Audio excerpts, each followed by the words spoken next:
On vision and victory. Who are you and what defines your identity? It is not your past or a sum of your experiences or your environment. You define who you are.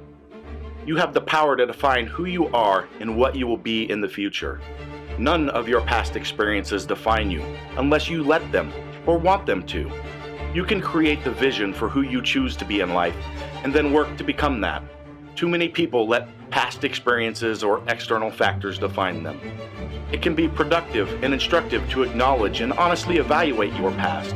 But when you let your past define your present and future self, it puts a shackle around your ankle, limiting your potential for growth.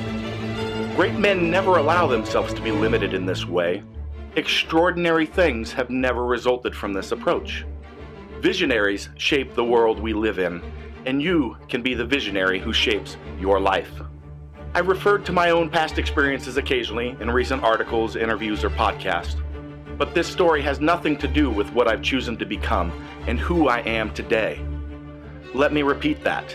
Nothing. I share my story to inspire others, not to wallow in the past. To me, it feels like the story of someone else's life at this point, almost like fiction compared to my life today. My upbringing, living in abject poverty, did not create me. We poached animals, put water in the sun in gallon jugs to shower, and met a lot of unsavory people through the years. I don't remember how many winters we spent with a family of 5, living in a 16-foot trailer, down by the river. We moved every 2 weeks after the Forest Service questioned us, so we appeared to be camping. When we had homes, they were often without electricity or water, and occasionally condemned. In my first few years of school, I was held back and told I was a slow learner. Then I buried myself in books, which was easy to do without TV or other modern-day distractions. It also helped that I didn't have many friends at the time and didn't like talking to people. I became the nerdy straight-A student by the time I entered high school. Then I decided to do sports and lift to become strong, both mentally and physically. After high school, I challenged myself with a career in leadership, which was probably the farthest thing from my introverted and non-social childhood. I made choices that helped me overcome my circumstances, even early in my life, and those choices created opportunities to make more choices that allowed me to take control of my own life and create my own future. My brother, who I love dearly, chose to let those circumstances impact who he became. Things that happened in our early years destroyed him mentally because he let those experiences define his identity. Today, we live dramatically different lives.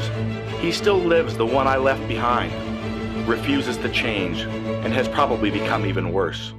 During my senior year in high school, my wrestling coach approached me and asked me for my thoughts about the upcoming district meet. I told him that I was going to win and go on to the state championships. A few years later, he confided with me that prior to our conversation, he didn't think I was going to make state because I had already been bested by 3 of the guys during the season. But my response was so matter-of-fact, unwavering, and certain that he didn't know what to do but believe me. I went on to win districts and went all the way to the final match at state without having a single offensive point scored against me. I could have told you in my late teens that I would be a world-class strength athlete. At my first management job, I looked around and decided that I would be general manager of large production plants within 10 years. I decided that I would be in the position shaping the vision and direction of the companies I worked for. I also knew I didn't have the credibility to say these things without being laughed at. Instead of expressing my vision, I began to get a tattoo. It took a few years to finish, but the eagle that covers my stomach and the eagle that covers my back are actually shackled by chains that run all the way down to my ankle.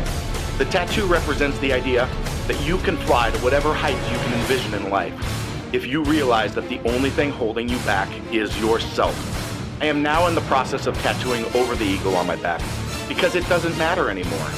I have proved what I knew when I was younger, that I could determine my own future and become my vision by letting go of the past. That understanding is so much a part of who I am today that I don't need to be reminded of it at all. There is no shackle, only the eagle, only the symbol of my vision, only victory and self-directed growth. You have the power to control and shape your life to become the best possible version of yourself. Release yourself from the shackles of your past of negative experiences and missteps. Let your vision of victory define your present and future, and look back only to see how far you have come. Victory!